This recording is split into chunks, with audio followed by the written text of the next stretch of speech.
The biggest obstacle to organizational excellence is not a lack of talent, resources, or strategy, but the behavior of the people leading it. Think about that for a moment. A company can invest millions in technology, hire brilliant minds, and create ambitious plans. Yet, one manager's uncontrolled emotion, one toxic reaction, one careless conversation can quietly undo years of progress. Because organizations are not built by policies, they are built by people, and people are shaped by behavior. I am Goswami, psychologist and best-selling author. Today, let me tell you something about corporate life and the behavior to adopt. Imagine walking into two different workplaces. In the first, people arrive on time, but their energy is absent. Conversations are cautious. Creativity feels trapped. Employees do what is required, but nothing more. Nobody openly complains, yet nobody truly cares. Now imagine another workplace. The challenges are just as difficult. The deadlines are just as demanding, but there is something different in the air. People contribute ideas freely. Teams support one another. Problems become opportunities instead of blame games. What creates that difference? Not luck, not salaries, not office furniture, but the leadership behavior. Many managers believe their primary responsibility is to manage performance.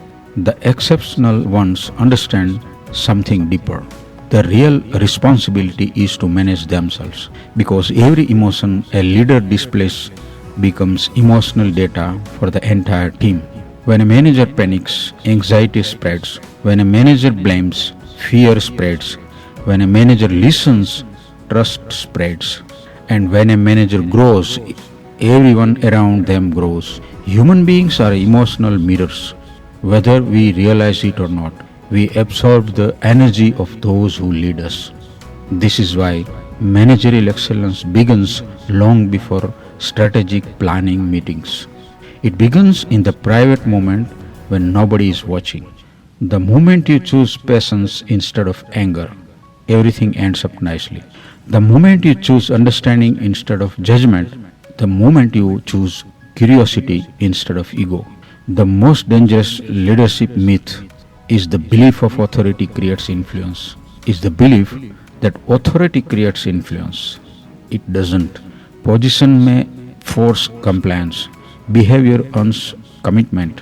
And there is a world of difference between employees who obey and employees who believe. The first group works for a paycheck. The second group works for a purpose. Consider a manager facing a major crisis. Sales are declining, clients are unhappy, pressure is coming from every direction.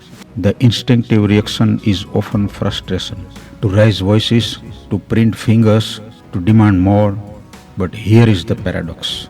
The moment emotions become uncontrollable, leadership becomes ineffective.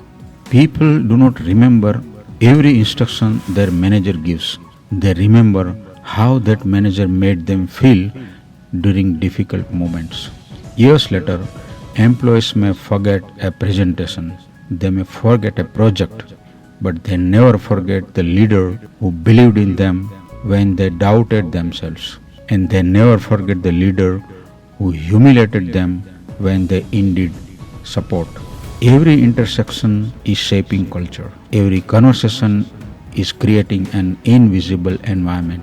Culture is not what is written on the office wall. Culture is what happens when nobody is watching. It is the behavior people copy, the standards people accept, the attitude leaders tolerate. A manager who masters emotion creates psychological safety. A manager who masters communication creates trust. A manager who masters behavior creates transformation. And transformation is where excellence begins. Because the greatest leaders do not simply manage workflows, they shape mindsets. They change the game by changing how people think about themselves, their work, and their potential.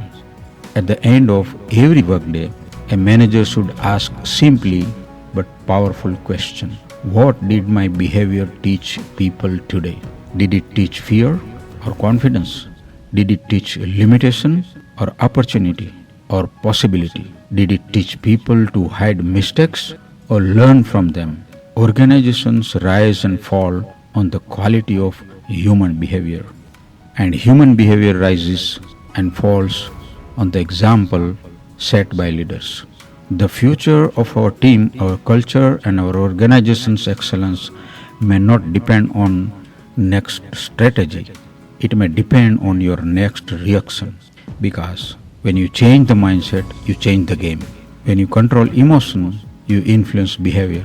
When you influence behavior, you create culture. And when you create culture, excellence stops being an achievement and becomes a way of life. The most powerful manager in the room is not one with the loudest voice. It is the one whose behavior inspires others to become their best. Remember, my friends, people do not become the culture they are told to follow. They become the culture they see their leaders live. Your position gives you authority, but your behavior determines your influence. The fastest way to change an organization is not to change system, it is to change the example. And lastly, every emotional reaction from leader becomes a lesson for the people watching. All the very best. Thank you very much.